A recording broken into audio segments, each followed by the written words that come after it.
Good morning. We are live on the Coast to Coast Football Podcast. My name is Scott Kennedy. I will be your host. I am in Atlanta. This guy over here, Nick Kendall, no, he's not in Denver or the North Pole. He's actually in Seattle. So between the two of us, we are Coast to Coast. We are streaming live like we do every Friday morning at 9 a.m. Eastern Time on YouTube and Facebook. And today is the first time we are streaming to Dallas Sports on Facebook. So big Dallas Cowboys channel, new project of mine. So welcome in. If you're coming in and viewing from that channel, say, hey, we want to hear from you. And afterwards, if you're watching it afterwards, leave a comment. We'll come in and check it out afterwards. But new channel, good times.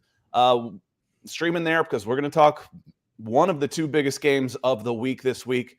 Merry Christmas to us with this football weekend. Nick, how are you doing? I'm doing pretty well. Getting excited for the week that was. Enjoyed the Stafford show last night. All the stuff going on with the Rams, McVay, and Puka Nacua. Really, I guess, valiant effort by the Saints to come back. But Stafford and those guys won at the end. And Rams are looking pretty good. I would not want to play them right now. Yeah, we talked before a few weeks ago as I was going through when I first discovered the playoff predictor tool from ESPN. When I got done, the two teams that were out of it that ended up in it were the LA Rams and the Green Bay Packers. Now, Packers have fallen off a little bit. I feel pretty good about the LA Rams and the way they're playing. So I think that one, the team that could sneak into that spot, Nick, instead of the Packers, how about them Seattle Seahawks? How was that for a win last week? Good for them. I don't really know what's going on with the Eagles right now. I felt like that was as much an Eagles dropping the ball as it was the Seahawks coming back and winning it. I mean, kind of choking at the end. I don't know if they just lack that killer end of game pass rusher or if it's just the secondary, but it's kind of been the Eagles' MO as of late. They've been floundering a tad. I saw a stat that was, there's been like 370 10-4 teams in NFL history. The Eagles plus minus on their score is like 15, plus 15, which is like 340th worst. So of the 10-4 teams, they're like the 340th worst. We'll see. I think that sometimes those teams pace themselves a little bit. I wouldn't bet against the Philadelphia Eagles come playoff times when things are really, really on the line. I mean, we get excited about these regular season matchups, but playing in a playoff game is not the same as playing for a seed. And I wouldn't bet against this team when it counts. They're still one of the favorites in my book. We go live, like I said, on these channels. Nick and I put the different shows that we do in the description because we're live every day, sometimes twice a day. And we do that because we like having the interaction with y'all. That's why we do this thing. So we want to say hello to some people that came in nice and early, and those as the chat keeps, because really this is your show. We want to talk NFL playoffs and some of the top matchups, and then we'll see what you want to talk about too. Oblivion Empire says, good morning, happy Friday, and Merry Christmas to the fans and family of the show. Thank you. That's to all of y'all as well. Thank you, sir. Silas Draven says, good morning, everyone. Wishing all a Merry Christmas. God knows I'm going to be hitting the old eggnog pretty hard for this Falcons game. Yeah, if you have to... let's see. If you have to take a shot every time you see a 3-and-out, you're hammered by mid-second quarter, I think. I mean, it's got to be the turnovers, right? That's the Tyler Heineke experience. Maybe we can save our liver a little bit, but still have some fun and just play off the turnovers. But in 3 games, he only had 1 interception. Well, it's what does they say at the end of the Water Boy? It's the last game of the season. Can't hold anything back now. Hold anything back now, Dan. That's that's because they didn't know anything much. Shut up. Michael Ranquillo, he's joining us from Tucson, Arizona. Good to see you, Michael. He says, good morning, Scott and Nick on Coast to Coast. Good to see you, my friend. John Harrell's in as well. He says, good morning, Scott, Nick, and Falcons family. Hope everybody has a Merry Christmas and Happy Holidays. And Mark Wilson coming in with a super chat. Thank you, Mark. Helping to keep the lights on, which helps keep my forehead nice and shiny, which, I don't know if everybody likes to see that, but, that's what we're doing here. Appreciate the support for the show. Mark says, and the shows that we do. So thank you, Mark. He says, really enjoyed the shows this season. Looking forward to playoff football, even though my Falcons are done. Merry Christmas to you both. That's what's interesting is, are they done? Would you put it? Yes, you would put it past this team to win 3 in a row. But the thing is they're certainly capable of beating the Colts at home, the Bears on the road, and the Saints on the road. Will they? Probably not, because they haven't shown us anything to make us think that they have that ability in them, despite the fact that they've got the players to do it. Yeah. You still got 3 games left, right? And anything can happen. It is a week-to-week league. One week you're down in the dumps. Oh, fire everybody. It's the worst ever.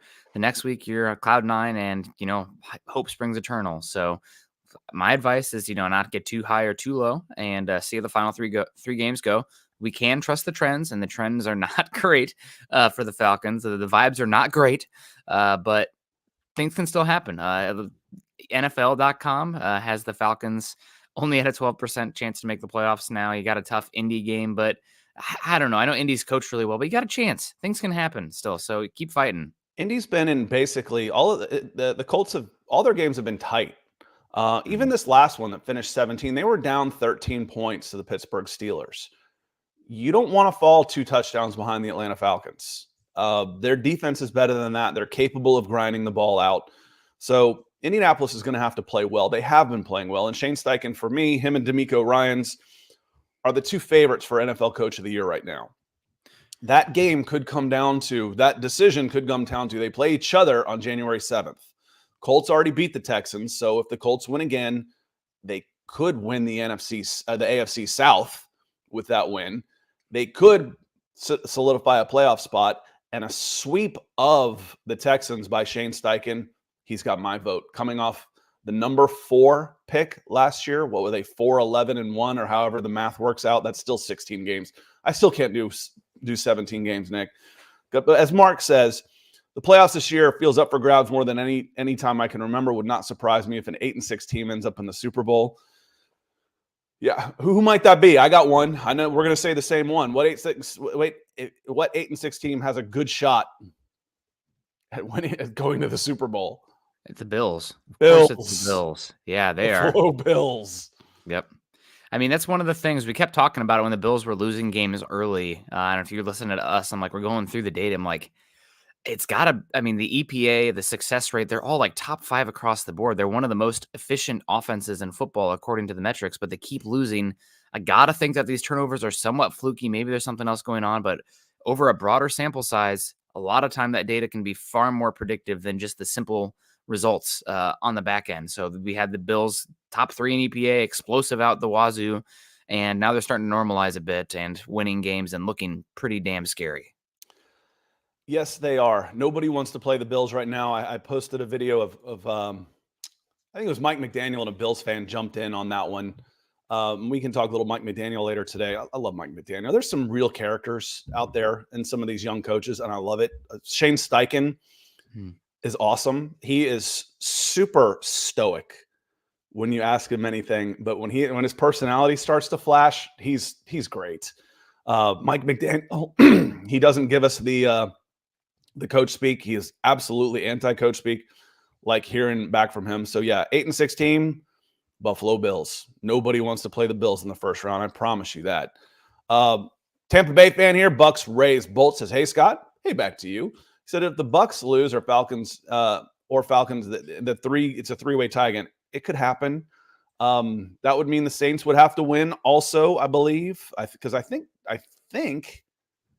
they're up by themselves, aren't they? They're 7-8, or is it 7-8 and 7-8 right now? I think it's 7-8 and 7-8. The Saints lost last night. Duh, I knew that one. I was like, because I had it in my mind. I'm like, but I have the Saints losing this week. Yeah, They did. They lost already. The Buccaneers would still hold the tiebreaker because of the division record. So they would still be in first place. The Falcons would probably still be in. They'd have the head-to-head on the Saints. I'm not sure how much that would matter just yet. But yeah, it's a mess. I want like a qualifier in there. Like you have to at least be 500 to make the playoffs. Otherwise, let's take another wild card team. I don't want a team with a losing record in the playoffs. I just don't. It defeats everything we know about competition to just be able to backdoor your way in because everybody else around you sucks. I don't like it. I'd rather give it to another wild card team. But yeah, it could be, and it could still come down to the ESPN playoff predictor had the Falcons beating the Saints and knocking them out of the playoffs, and having the Buccaneers win the South at 8-9. No thanks. Somebody win. Somebody take this thing and at least get in at 9-8. I think it'll be the Buccaneers. I think they'll be 9-8, but even if they're 8-9, I think they're feisty. I think that they have a chance to do some stuff. I mean, maybe it's a little recency bias considering what they just did to the Packers defense. I've never seen, or it's been a long time since I've seen a quarterback attack the middle of the field as well as what Baker Mayfield did to them. And they got weapons and stuff. The offensive line is coming together. Maybe the best offensive tackle in football in Tristan Wirfs there at left tackle. So shout out to my guy Tristan, and we'll see what happens with the Buccaneers down the stretch. But I think they're playing. They look like they're trending up, and I wouldn't be surprised if they finish 9-8 and win the division. Roderick Cook coming in over on YouTube says, "Happy Christmas, Nick and Scott and everyone." Thank you, sir. Appreciate it. Ryan Adonis is calling his shot. Taylor Heineke coming in, 5 touchdowns and player of the week this week. Who's getting those 5 touchdowns? Who's blocking for him? Falcons are a little beat up, and it makes me wonder a little bit. When your team is struggling, those injuries at the end of the season seem to pile up a little bit more. Mm-hmm. I'm not sure it's always you're struggling because of the injuries. I think sometimes the injuries and people sit out happen because you're struggling. Yeah. 1, 2, 3 Cancun, you tend to right? stay a little healthier when you're in a playoff race. Yeah, I'm hoping that's the case for some of the teams the Broncos are playing down the stretch here. You know, some of those guys sitting out, but I'm liking the vibes, Ryan. It's hopefully good. And we got Ryan Adonis also coming in saying everyone's loving the Bills right now. Joe Brady is calling the plays. Brady is coming to Atlanta. I mean, I don't know if I'd want him at the head coach just yet. Still, I know it's been good, but like we were talking about, the peripheral numbers were still good for the Bills before. I like that they're using a little bit more of a classic under center run game now to take a little bit of the heat off of Josh Allen. James Cook has been playing really great football for the Bills since Brady took over, but I don't know. I'm a broader sample size guy if possible. Brady's had a few chances at offensive coordinator and kind of flopped a tad. So I think I'm going to put a little bit more credit on the Josh Allen experience versus Joe Brady. Because again, Brady they were was interviewed for the head coaching job, and I couldn't believe it. It was too soon, but that was 3 years ago. So he's got 3 more years in the NFL. The Falcons interviewed him when they were interviewing Arthur Smith. Now, I think Joe Brady would have flopped miserably also. So this may have been the best thing for him. Had some adversity in Carolina, merry-go-round of coaches, merry-go-round at quarterback, and then has gone up. And just for me, the perception out there is this Bills team took off when the change was made from offensive coordinator. That bodes well for Joe Brady, and he was getting interviews before. He'll get interviews again. Is it a year too soon? Maybe we'll see. Rusty Moore, and then we're going to dive into these games as promised. Scott, if Arthur comes back next year, he's clearly on the hot seat. He's on the hot seat now. So yeah, clearly. Can he afford to draft a quarterback if his job is on the line, or is a free agent / trade more likely? Reminds me so much of the 2020 offseason with Dan Quinn. Yeah, and that's a great question. I've said no, you can't. He can't afford to have a rookie quarterback because he won't have the benefit of the doubt to go through the struggles with him. That said, the quarterback play has been so bad, and I'm not putting all this on Ritter, but let's say it's 75% Ritter, 25% Arthur Smith, that if you improve the quarterback position and it is on Ritter, what's this team's record this year with a decent rookie quarterback? Probably 2 more games, and you're sitting, instead of 6-8, you're maybe 8-6 with even Will Levis in there. You wouldn't have lost to Will Levis if you played him with the Titans. But if you're sitting there with Jaden Daniels, you know, and if you hit the jackpot and get CJ Stroud, this team's probably 10-4 with CJ Stroud at quarterback this year. So I'm hedging a little bit just because the quarterback play the bar has been set so low that I think a rookie can actually improve this team.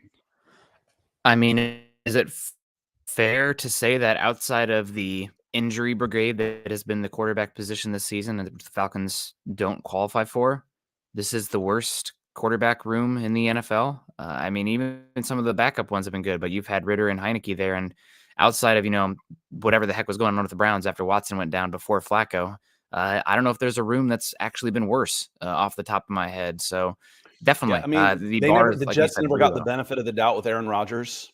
So Yeah, I would go yep. Jets, but they had a plan. I excluded them because of So you Rodgers. still count him in the room. They had a plan. They just lost him the first series of the season. Yeah. But I otherwise, mean, yeah, the overall quarterback play has probably been worse in Atlanta than anywhere in the Patriots. Patriots have been horrible. They're averaging 13 points a game. It's actually probably the Patriots, but then it's Atlanta. Would you rather have Mac Jones or Desmond Ridder? Oh man, I don't know because Mac Jones looks broken, man. I don't know him, the psyche, but like he looks like he'd probably like jump at a shadow right now. Like it's kind of sad to see. I mean, I know that he's not really the most loved guy. He's kind of got that Duke basketball player energy to him, but it's really hard when you look that unconfident and don't believe what you're seeing. He doesn't believe his protection, doesn't think his guys can catch it. He looks so broken. So I might take Ritter just because at least he can run. But don't make me pick. That's a terrible choice. Yeah. But Bailey Zappi, I'd rather have Taylor Heineke than Baylor Zappi. Yeah. Bailey Zappi, sorry. I'd rather have Heineke there. And then Mac Jones or Desmond Ridder. Okay, there we've got an argument. We have a discussion. Let's move on to these games that are coming up.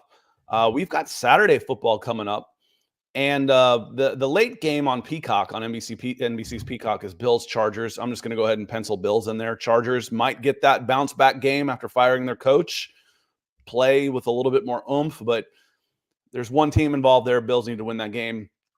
It's do or die for the Pittsburgh Steelers. They're hosting the Cincinnati Bengals at 4:30 on NBC tomorrow. Can they get it done, or is this team done? Mason Rudolph is coming in to start. This will be their third quarterback this year. I don't have faith anymore in this Pittsburgh Steelers team. I think the Bengals have something in Jake Browning. Even though Jamar Chase is going to be out, I think they have enough weapons to go into Pittsburgh and win this game. I think that it's hard to count out Mike Tomlin. I agree with you. I will take the Bengals, but I don't think the Steelers are quite dead yet in terms of winning football games. I think the playoff picture, I mean, NFL.com has the Steelers playoffs chances currently at 6%, 12% if they win. So that's not great, but it's still a lot of talent on that defense, and we'll see. I just can't believe Jake Browning's going to keep this up, Scott. I feel like at some point there's going to be a changeup or something. Oh, he can't hit the inside heat. That kind of thing has to be coming at some point. Now you have Jamar Chase, who's one of the top 4 wide receivers in football out. Cincinnati also just lost DJ Reader, who might be their most important player on their entire defense as well. Shout out to him, man. I feel really bad. Going to be a free agent this year. He's been one of the best interior defensive linemen in football over the last 2 or 3 seasons. So I will take the Bengals, but I think this game has a chance to be more interesting than on the surface. Let me do some association. Zach Taylor, head coach, Cincinnati Bengals, right? I get all these names start spinning through my head. Yep. Zach Taylor, pretty good offensive football coach, right? Mm-hmm. Shane Steichen, I'm impressed. Pretty good offensive coach. Now, this was at home. It's a road game difference. This was in Indianapolis. But in 3 quarters, without Michael Pittman, without Zach Moss, without Jonathan Taylor, the Colts hung 30 straight points on the Pittsburgh Steelers. Jake Browning might not be Joe Burrow, and the shine could come off, but he's playing well and he's hot right now. Cincinnati's good enough to go in there and win this game. Yeah, I'll pick Cincinnati, but maybe it's the jerseys for me. I don't know if you ever saw the movie Catch Me If You Can, but it's like, why do the Yankees always win? It's the pinstripes. Something about the single logo on the helmet, the black and gold. It's hard to count out the Steelers, especially with Mike Tomlin. I mean, the fact that they've never had a losing season since he's been there, the fact that they're down to Mason Rudolph just for Christmas here. I think that I am taking Cincinnati, but I'm keeping this one on watch. I think it could be interesting because there's just at some point you'd have to think that too many guys are gone. Now you've lost probably 3 of your top 5 most important players on your team for the Bengals with Burrow, Chase, and Reader. Chase will be back, but the shoulder sprain, I don't know what that looks like long-term for him this season. So right. It's an interesting one for sure. Everybody's beat up. It's crazy. Move on. 1:00 on Sunday. Well, I did a preview on all of these channels except the Dallas Sports one yesterday, so I won't bore the Dallas Sports fans with this one. But if you're on my Facebook page, if you're on my YouTube page, we did a preview last night, a bonus Falcons podcast with the Horseshoe Huddle guys. We're not going to spend a whole lot of time on this one. Go watch that one. Go check out Falcons Podcast on Apple Pod, Spotify, or whatever. We went an hour last night. But the long and the short of it is I just went with the Colts because I just think they're playing better. They believe where the Falcons are capable of lining up and going toe-to-toe with anybody. But obviously, they haven't this year. They haven't played a full game of football all season. The closest they've come is their win against the Houston Texans, and they had to overcome 2 bad turnovers in that one too. So they just haven't played very well. They haven't been able to put it all together. Their coach is massively on the hot seat. They've yo-yoed quarterbacks again. Meanwhile, the Colts have won 5 out of 6. They've got a potential coach in the year. There's not going to be much of a home field advantage because this isn't quite an Indianapolis Colts destination in Atlanta the way Chicago, New York, Ohio, Wisconsin, Michigan have all moved down here. But if there's enough Colts fans here that they can all get tickets for $25 and it'll feel like a home game on Christmas Eve. So I'm going with the Colts on this one. And just one more nail in the coffin, as Keith says. I listened to Albert Breer. He believes Arthur Smith keeps his job, but we could see changes in New Orleans and Tampa Bay.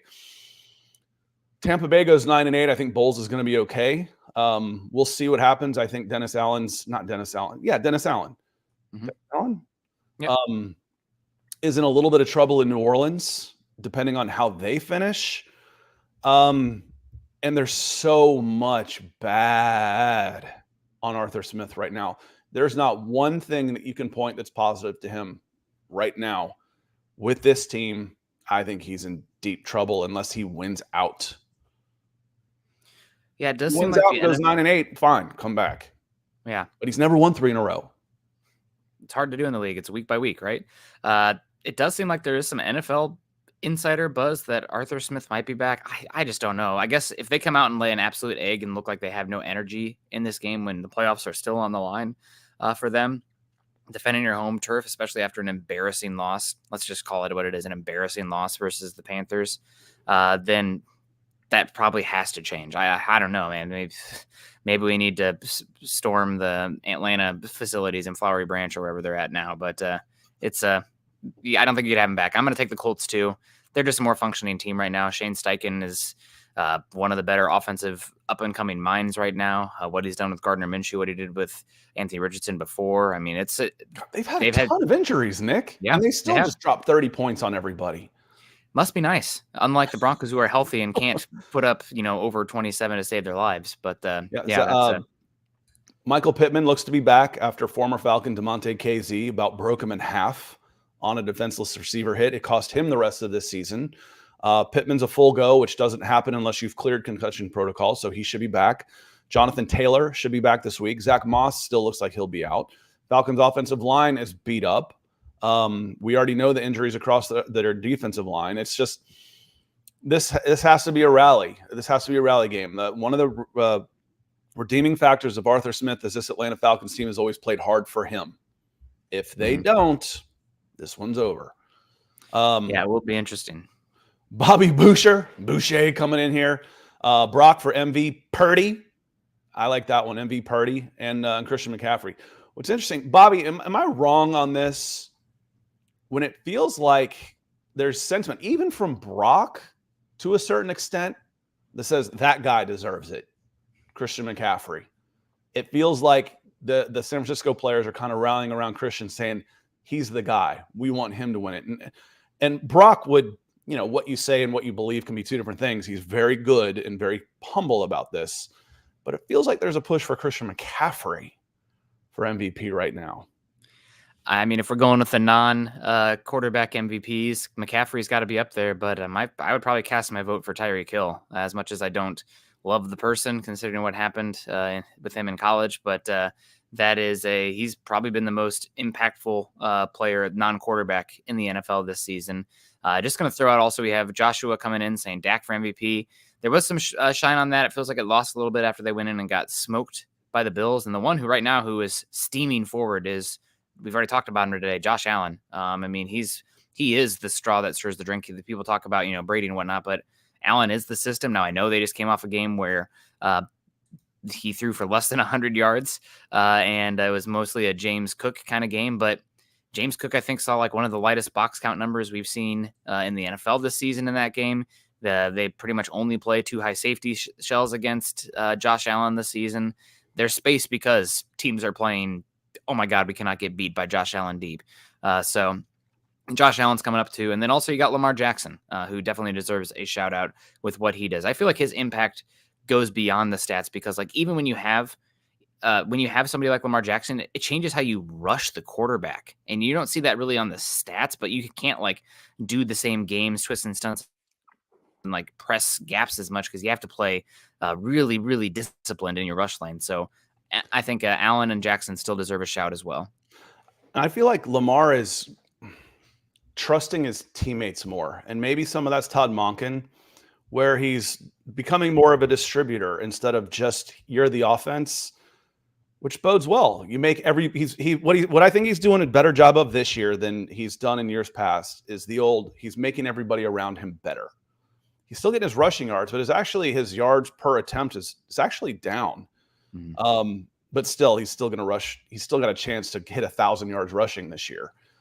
He's so weird to watch too, because when you watch him play, it feels like he's running at like 80% of what he could, just so that way he has control.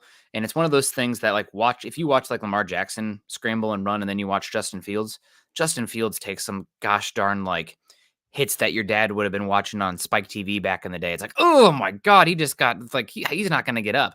Lamar never gets hit. It's wild. I mean, he's in such control, protecting his body. Obviously anything can happen in the NFL, but he is just such a unique player because he's so in control. I used to say that about Michael Vick. Michael Vick played the game like he knew he was the best player on the field. He had that arrogance about him where he didn't have to go 100%. I'm like, I'm better than you. I'm just going to run over here. I'll take a look. Okay. Now I'm going to run over here. Now I'm just going to run. I'm going to keep my head up and make you miss. And then I'm going to run by you. It's just super smooth. So yeah, going to be a good MVP vote. Dak has to have a big game in Miami this year to elevate himself back up into the conversation. He took a little bit of a hit last week, and Dak needs to have that game. Moving on, Seahawks. The Seahawks are definitely back in this thing. I think the Titans are looking to next year. Yeah. Seahawks with a win. You've got the percentage in front of you. I would think a win would give them a very good chance of making the NFL playoffs. They currently sit at 50% per NFL.com's odds playoff probability. They jump up to 64 with a win this week. So they have the Vikings. They're going to be keeping an eye on the Vikings, of course. Whatever happens there. Rams are looking pretty after that win yesterday. They're up to 70%. But yeah, a win this week for the Seahawks puts them very close to that 7 seed and earning the chance to go up against either the Cowboys or the Eagles, whoever ends up winning the NFC East. Now, 2 out of the last 3 games for the Lions and Vikings are with the Lions and Vikings.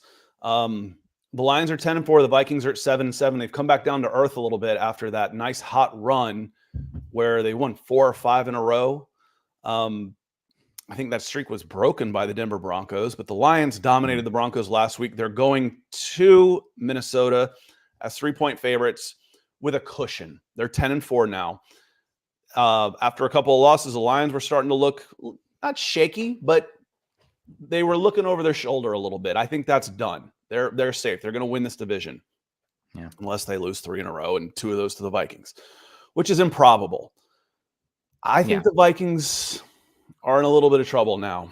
I think that the rose has come up. They caught fire a little bit with Josh Dobbs. They've gone to their 4th quarterback now. I think I like the Lions in this one. I think the Vikings' playoffs hopes are going to be snuffed out over the course of the next few weeks. Yeah, it's too bad because what Brian Flores has done defensively is so unique and fun that, I mean, if this team was, honestly, Scott, let's say that Kirk Cousins is still healthy and you have Justin Jefferson healthy. I mean, this Vikings team's got a puncher's chance at the Super Bowl because what they're doing defensively this year is so crazy and odd. But now they're down to Nick Mullins after the Josh Dobbs stuff fell apart. We'll see. Justin Jefferson's just been in and out all season long. I like the infrastructure this Vikings team has in place. there might not be a team that is better set up for a rookie quarterback to come in right now, given the offensive tackles they have, the 3 passing weapons that they have shown that they are impact players, unlike, in theory with some teams. I won't call anybody out with the infrastructure. But this is a fun team. And I just, again, Flores, we'll see if he's a head coach next year. But Scott, who's the team that has sent the most blitzes this year? Minnesota. Who's the team that has had the most 8-man coverage reps? So Minnesota only Vikings. They are the epitome of all or nothing. They are so fun to watch. You're not going to see them rush 4.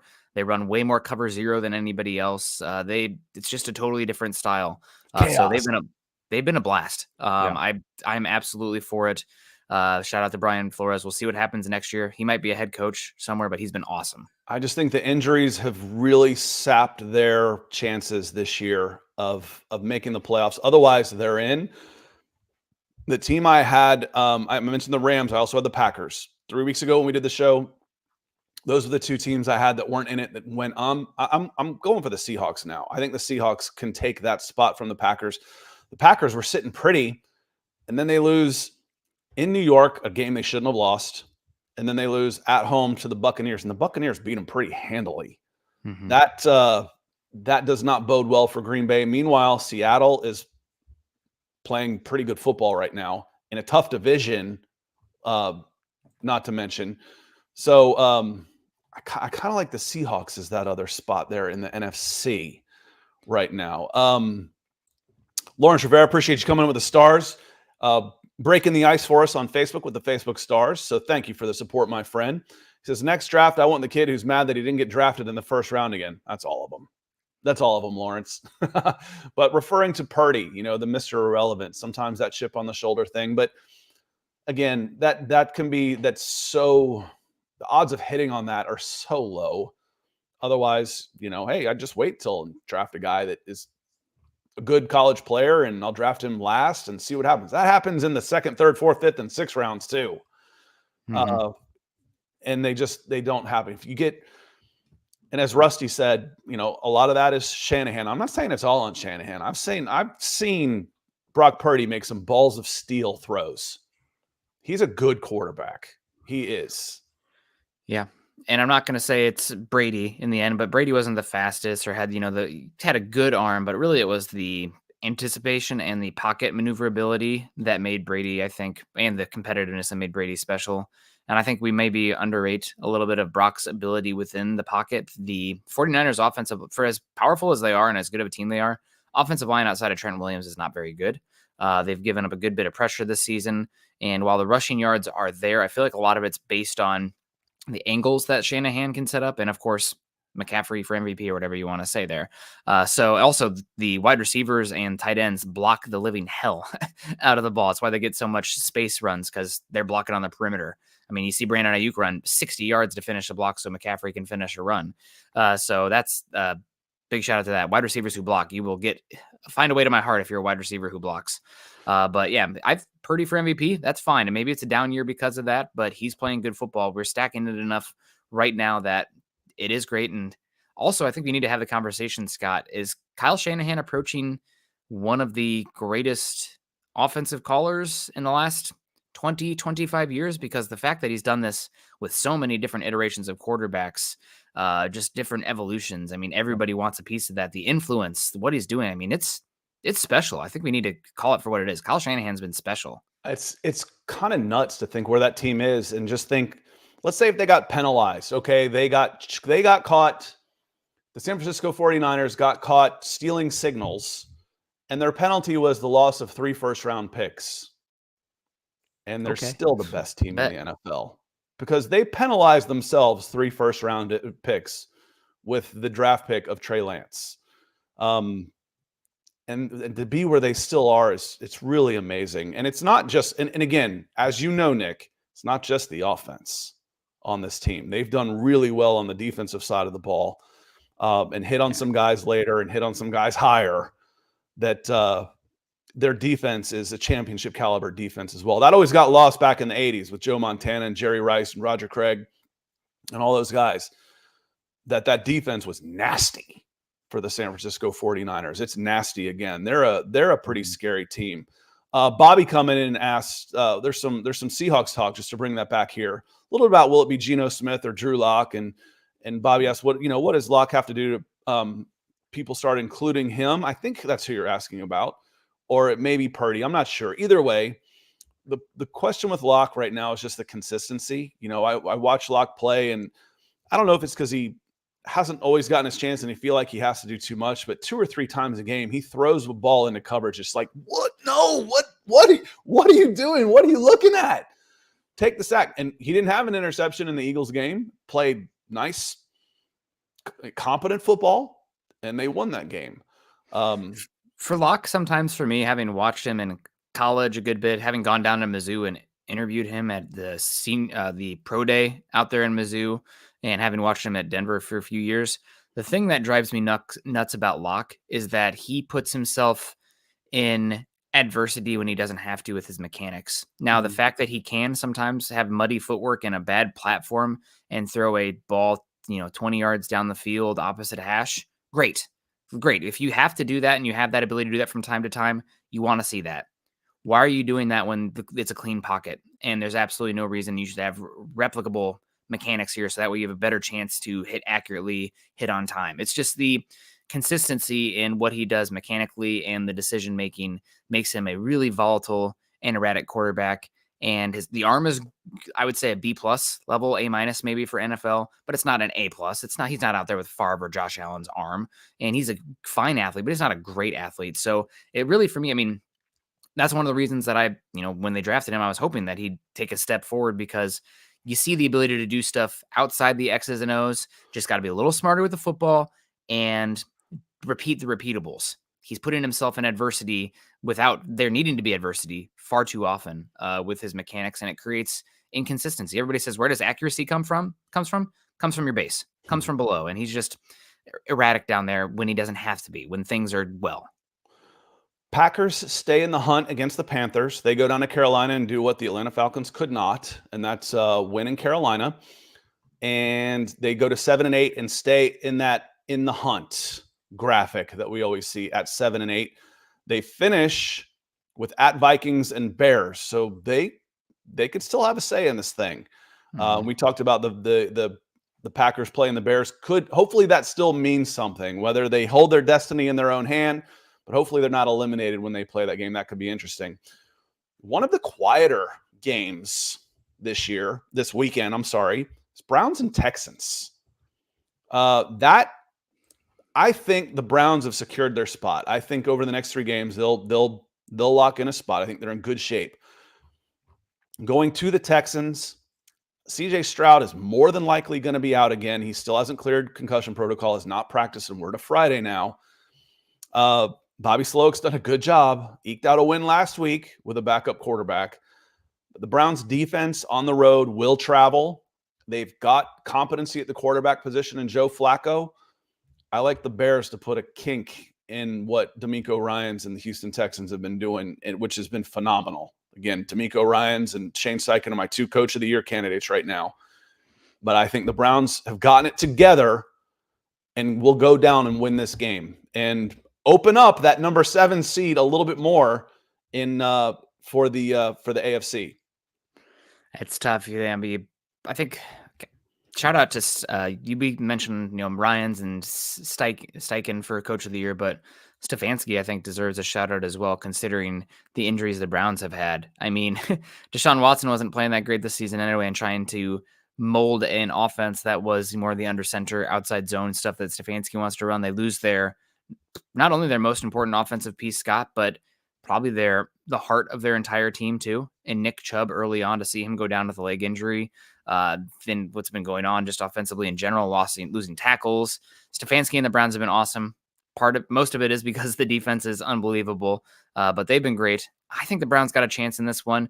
I just wonder, Joe Flacco's playing in a way that is, I don't know how sustainable it is, because he's just ripping it down the field. I think he's got to be one of the top quarterbacks in air yards and average depth of target since he started playing quarterback.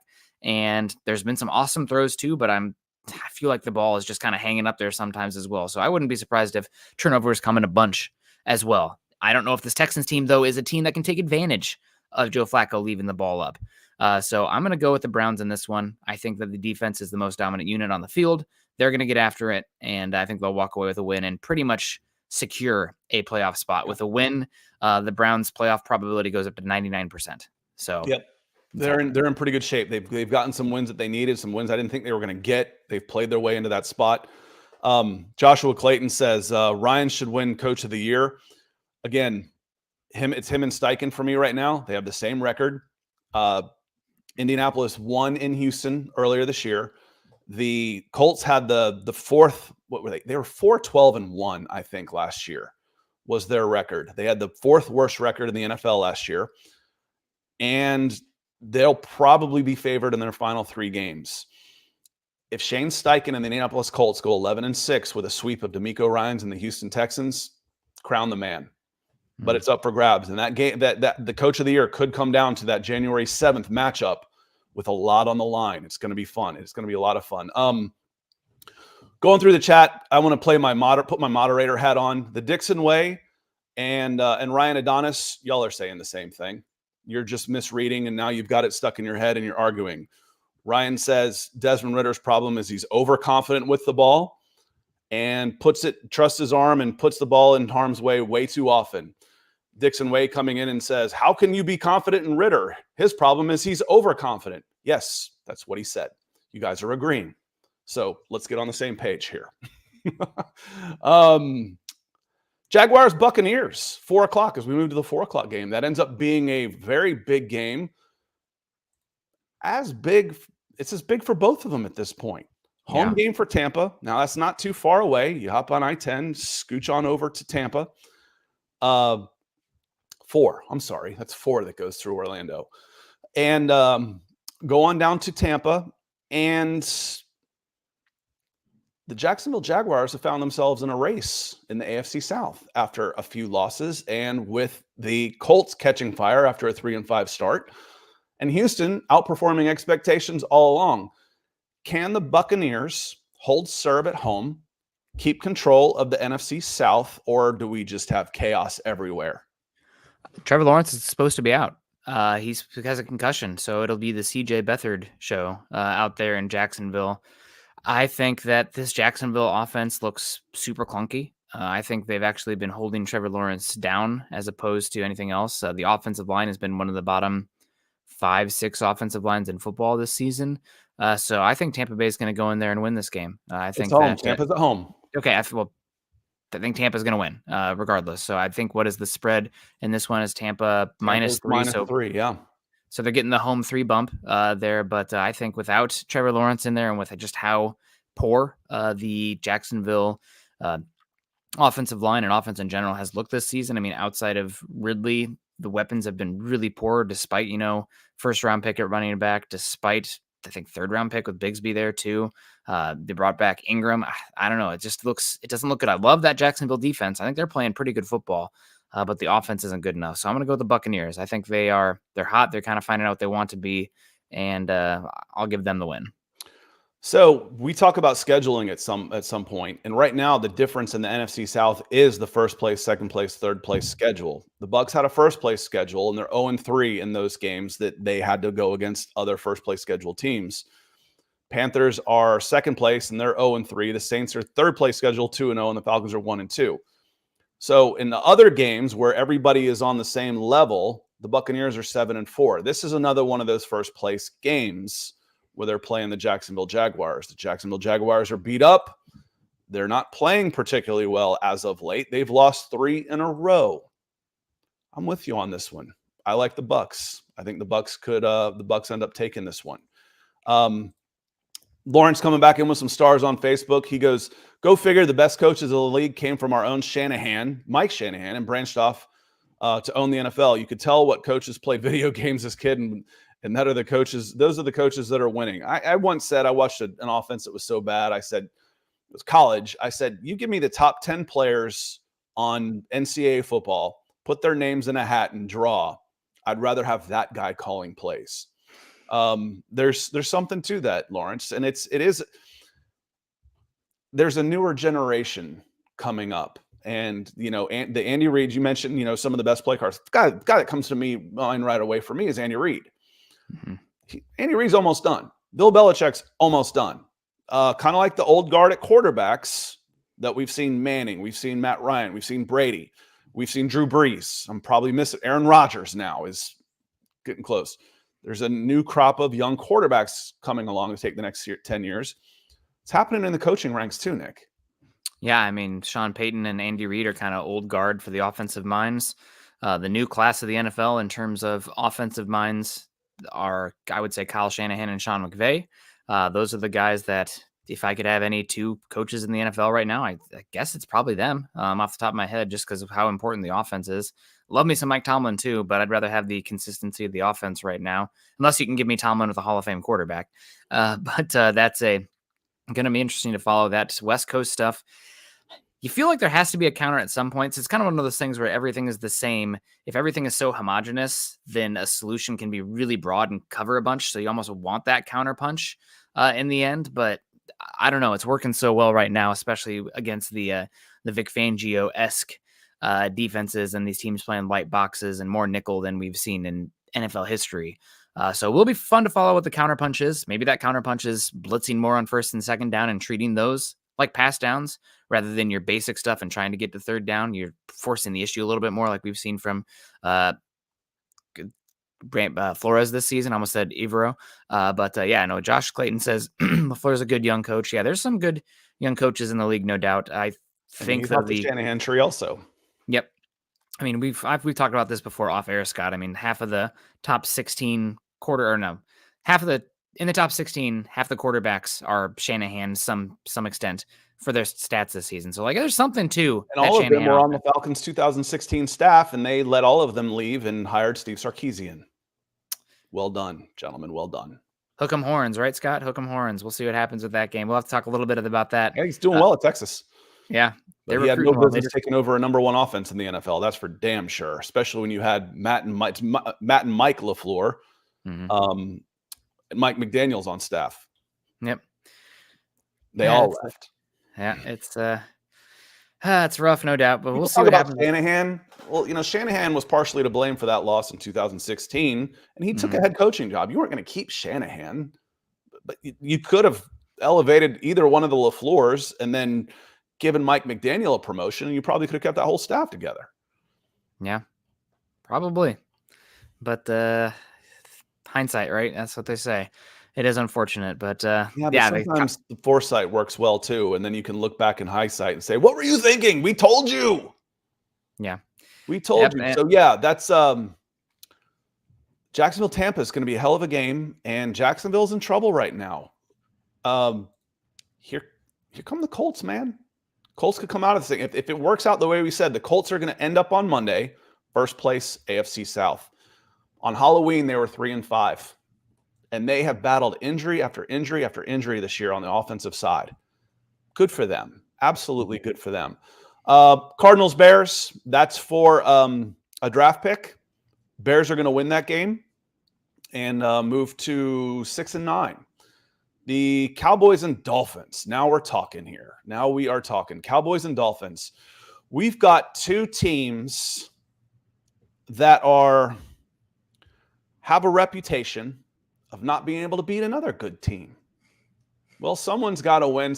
That narrative's going to continue somewhere else for someone else. That narrative is going to end for someone else. Dallas on the road. Dallas can't win on the road. They went up to Buffalo and got their butts kicked. This is a different game, Nick. I picked the Bills last week. I don't have that same confidence in this game that I do with Dallas coming off with a little more desperation, a little more focus. And frankly, the Bills are playing a little bit better than the Dolphins right now, for my money. This is a hell of a game. I cannot wait to watch this game. And it's the Dallas Cowboys and a game that matters. I know it's going to be on national TV. I don't have any problem knowing this one's going to be on television everywhere. You mean if they're not going to put the Jags, Bucks, Cardinals, Bears over this game on the national TV broadcast? No, I think I'm going to go with the Dolphins in this one because I think they have the best unit on the field, and that's their defense. They've been playing ever since Jalen Ramsey has been back. That Dolphins defense has been playing different. They've been top 3 in EPA per play, I think, since week 7 this year. Now they haven't been, dominant, especially, once Jalen Phillips went out, and they've been dealing with some injuries that with Javon Holland there at safety, one of the best 5 safeties in football. But Bradley Chubb has been playing unbelievable football out there. What they're doing with Howard and Ramsey at cornerback is helping them a lot. So I'm going to go with the Dolphins, but not as much because of the offense, but because of the defense. Their defense is very talented. I know they had not been beaten many good teams this season, but you got to beat the bad teams if you want to be where the Dolphins are. And they're sitting there with the number 2 seed with the Chiefs breathing down their neck as well. So I'm going to go with the Fins. Yeah, I don't feel good about this one either way. I can make good arguments for both teams. Biggie says, is there any way we can put a graphic up there to see where we can see what the playoff outlook may be? Now the outlook's a little tougher, but at least I can show you where things stand right now based on what we're talking. You can see the teams in there. You can see can't quite see the team records, but the teams in bold are still in it, or the teams in bold are in it. But again, looking at this playoff picture, you'd have Indianapolis taking on Miami. I think Indianapolis has a really good chance of winning the South. Buffalo isn't in the playoffs right now. They're gonna be. So who comes out of there? Who comes? Jacksonville, maybe. Yeah. Jacksonville could miss the playoffs. It could end up being the Jaguars because Cincinnati, I don't know if they'll be able to pull off an 11-6. I think the Bills can. I think Cleveland can. Indianapolis, I feel like 10-7. I think they're going to slip up in one of these games. And the Bills, 11-6, 10-7. And then Kansas City should be okay. Baltimore's okay. Miami's okay. Mm-hmm. I think this is going to be a fun 3 weeks. And it's a lot more fun on the AFC side of things because I feel like the teams we're talking about have a chance to make some noise. I'm not as interested in the NFC when I'm thinking, oh, yeah, the 7-9 team may get into the playoffs. I don't care. They could upset, any given Sunday. Yeah, but they're not. They could go and screw up somebody's good season and ruin the regular season even more by fluking a win and then getting their ass beat the next week. So someone's in, someone's out because the Bills are making it. On the other side of things, someone's in, someone's out. I think the Vikings are out. I think the Seahawks possibly end up taking that spot in the NFC. Eagles are in. Dallas is in. 49ers are in. I like the Rams are already in. Detroit, Minnesota. I think Minnesota's out. I think Tampa will still be in. I think on that side of things, I think the Seahawks take the spot of the Minnesota Vikings. I'm not going to fight you too hard. I want to see what happens this week. I'm really excited to see what happens with the Vikes Lions. I'm picking the Lions, but I don't know. Maybe what Flores does will really mess up and muck things up for Ben Johnson and what they're trying to do offensively using the run game and whatnot off of the pass. But yeah, Seahawks sounds like Geno's going to be back too. Geno's been playing really good football overall. I mean, I'm trying to think of the best quarterback game this season we've seen. I guess it probably number 1 would have to be that Rams versus Ravens game in the rain. That one was unbelievable. Stafford's just a joy to watch. But after that, it might be that Cowboys Seahawks game. They were just giving blow after blow, just unbelievable high leverage throws in that game. So Geno, if he's back and playing well, it should be fun. I'll probably go with the Seahawks, but I want to see what happens with the Vikings and the Lions at the same time. There's the TV coverage map for the late game. I'm putting it on there. Guess which late game is Dallas and Miami? Is it the purple one? No, can see it underneath there. Yeah, it's yeah. Everything but Arizona and the Chicago metro area gets Dallas and Miami on there.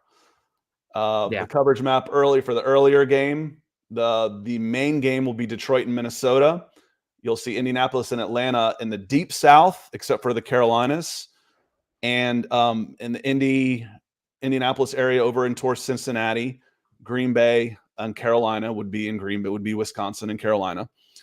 And and then someone gets no game. They must have one of those Houston rules where you're not allowed to play 2 games or something like that. I never actually said who I'm picking, and God, I don't like this pick for Dallas and Miami.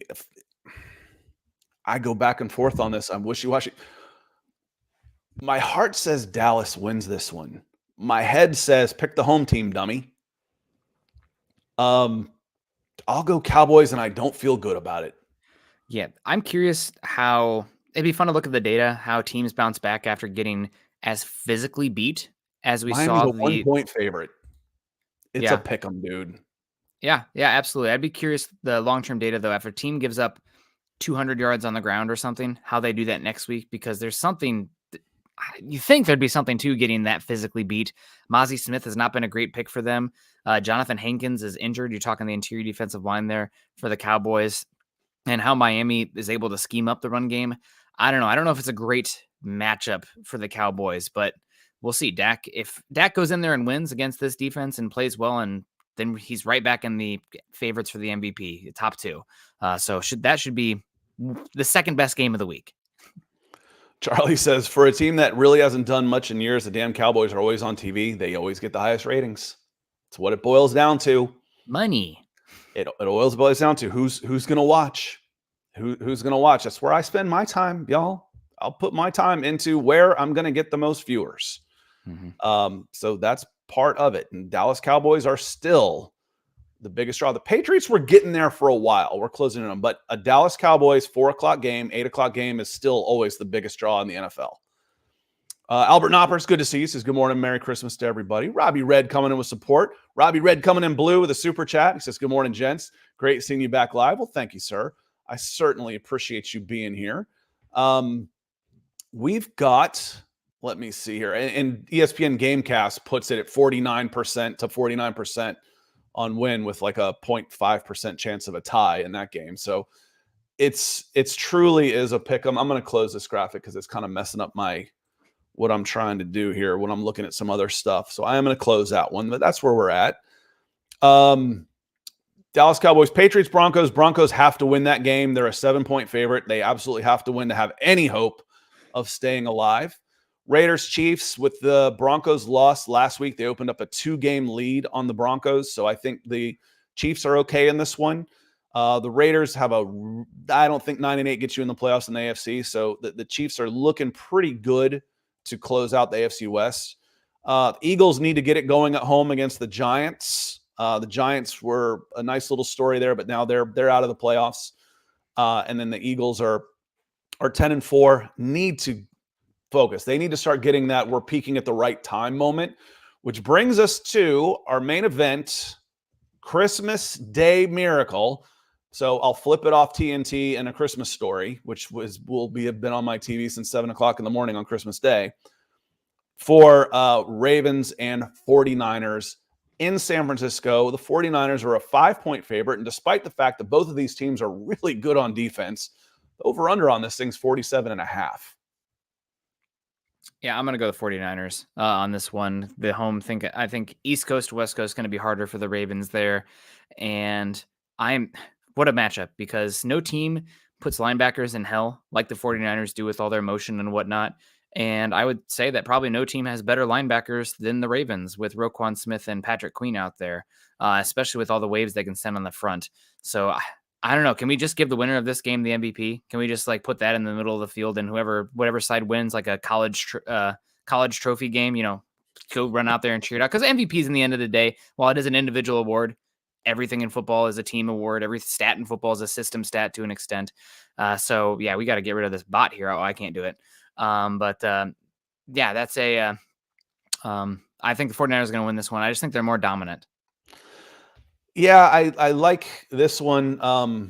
Yeah, I'll go ahead, and I gave you the chance to not say 3 things in a row on the chat. Sorry for those of y'all listening. That is one of the problems with having to listen after the fact.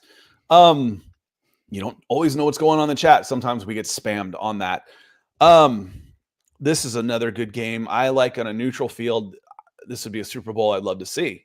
The 49ers and the Ravens. This isn't on a neutral field. This is out west. This is Monday night. Oh, goodness. This will put as much pressure on the 49ers defense as they will see all season. But they have risen to the challenge in the NFC and just beaten the brakes off of the two best teams in the NFC, next best teams in the NFC, with the Eagles and Cowboys. The 49ers are playing really, really well. The only chance, I think, not the only chance, that's not the right phrase. They don't need, neither of these teams really have to have this game. Where I don't feel like we're necessarily going to get one of their best shots. That's your hope going in as the Ravens, is maybe the 49ers are a little complacent. I don't see it happening at home, though. I don't. I'm going to go with the 49ers at home on this one too, Nick. I think the Ravens needed a little bit more because they don't have the head-to-heads like the 49ers do versus the Cowboys and the Eagles.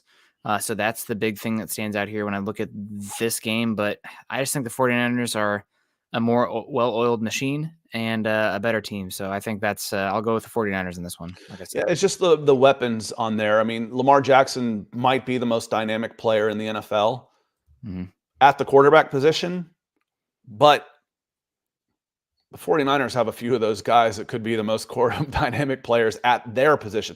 Who's a better tight end in the we talk Debo, we talk Christian McCaffrey. Who's a better tight end in the NFC than George Kittle? Sam Laporta? Maybe, but he's in the conversation. Yeah. When I start talking about the best running back in the NFL, how long does it take me to get to Christian McCaffrey? Not at all.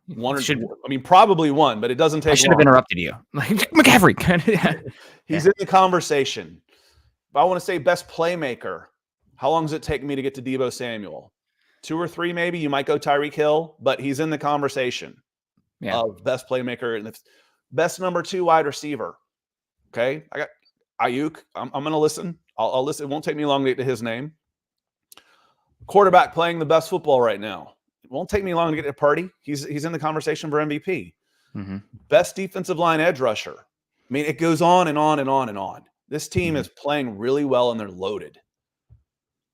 Yeah. The only thing is that you're wondering is, do they take a week off? Probably not against the Ravens. I don't consider this a trap game nationally televised on Christmas Day. And I think DVOA has this 49ers team as one of the best in like the last 20, 25 years. So it's not only that they are playing well, but how emphatically they're beating teams and the teams they're beating. So yeah, the 49ers look like a machine. We'll see if that can continue. I mean, for every punch, there's a counter punch. Keep waiting to see what it is for this 49ers team. But until I see that they can lose some games, they had that little dry spell there in October, but they've been just an absolute machine since then. So once 49ers, they got it going. I mean, they lost 3 in a row at Browns, at Vikings, Bengals. And then it's been the closest anybody's played with them is 12 points since then. And that was at Seahawks. And I think they jumped out in a lead in that one. But nobody's played with them double digits since they lost in the last one. In their 6-game winning streak, nobody has held them to a single-digit win. They're playing really well. And who have they beaten in that? Oh, the Eagles in Philadelphia. And whipped them. Buccaneers, the NFC South, at Jaguars, 34-3, who was the AFC South leader. Cardinals, they don't count. Seahawks, who we've talked about as being a playoff team. It's not like they're just beating up on an NFC South schedule here. No, and summer sports, a kind of a up-and-coming statistical football website database has the 49ers Super Bowl probability, not their playoff probability, not their conference title probability, but winning the Super Bowl, 35% right now. Now, obviously, do we question that? What's the validity of that metric? But you combine the number 2 and the number 3 team in Super Bowl odds and the Chiefs and the Ravens, according to these statistics, that barely gets you above the 49ers at 35%. You got the Chiefs at 16.4 and the Ravens at 16.2. So this is a tier above everybody by like a good margin right now, according to a lot of the advanced analytics.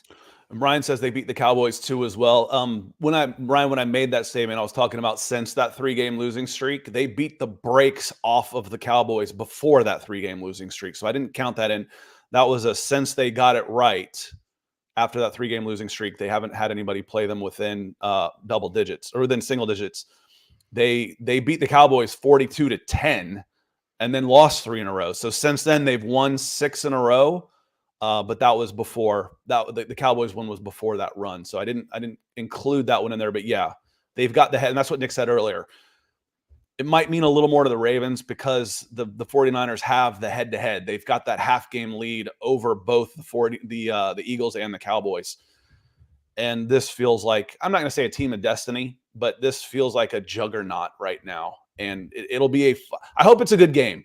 You know, the Bills-Cowboys, the Bills came out on a mission. The Cowboys, it got away from them early, and that game was a little disappointing. I hope this one lives up to its billing because this could be a really good game. Yeah. Man, I hope so too. It's been a lot of hype and build up. Shout out to the NFL schedule makers for getting this one this late on this weekend too. I know that Christmas used to be NBA, but God, no doubt about it. This is a football country, and they're going to just absolutely destroy the NBA Christmas matchups. That I can't tell you the last time I watched an NBA game, Scott. I'm going to be honest with you. So yeah, great week of football. So many good matchups. I got the pregnant wife at home, so what she says goes, really, other than the Broncos game. I'm going to watch that, but going to have one eye on the phone or the computer as well with so many of these games this week. She'll have her feet up in an iPad and watch this while you've got the big screen on the TV. So, and there's enough breaks in there. Can you get me? Yes, I can. At every commercial break, every 3 or 4 minutes, she'll have plenty of time to do it. Listen, thanks everybody for being here. We've had a blast. We've really enjoyed doing this show, and the reception has been great. The chat's been good. Enjoyed that. And then folks coming in like Mark Wilson, Lawrence Rivera, Robbie Red coming in just helps us. It's an encouragement. This is where we're saying, hey, we want to see more. EJ's coming with big super chats. Michael Ranquillo, John Harrell, Oblivion Empire. I could go on and on and on. The support that y'all have shown this show. I almost had it. Shown this show. I'm going to have to come up with a different phrase because I can't get that one right. Nick and I will be off on Monday. That's Christmas Day. We're not going to pod on Monday morning, but we will be back on Tuesday morning for both the Falcons podcast and Broncos for Breakfast on Tuesday morning.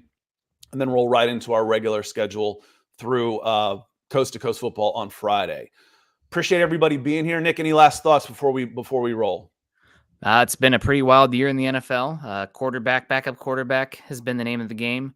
But how about with how many backup quarterbacks we've seen this year? The product is still good. That's always been the concern with the NFL, right? We got to protect the quarterbacks, got to protect it because if the quarterbacks go, the product's going to fall off. There's probably a line somewhere where you reach where it's rough, and it does feel like there's no great teams other than the 49ers this year, probably partially because of the injuries to the quarterback, but the product is great still. So shout out to the NFL. There's a lot to do wrong, but man, football's king, and it's so much fun to watch, and just happy to be here and talk about these games. And we didn't even get a chance to talk about the college playoffs either, Scott. So a lot of fun with everything coming up the holiday season here with football. We got a lot of football coming up. I got my credential approved for the Senior Bowl, so we'll be down there in 5-6 weeks. It's coming up fast. Lots going on. We haven't even started getting in the draft yet because we've been enjoying the playoff run. Mm-hmm. We will be doing all of those things. Appreciate you, Oblivion Empire. And as a good reminder, hit that like button on your way out. Got a chance to hit 5,000 subscribers by the end of the Senior Bowl on YouTube. So that would be great. Love to see it. There will be plenty of content coming. Thanks for being with us this year. I hope y'all have an outstanding holiday weekend, and we'll see you on Tuesday. Merry Christmas, everybody. Peace.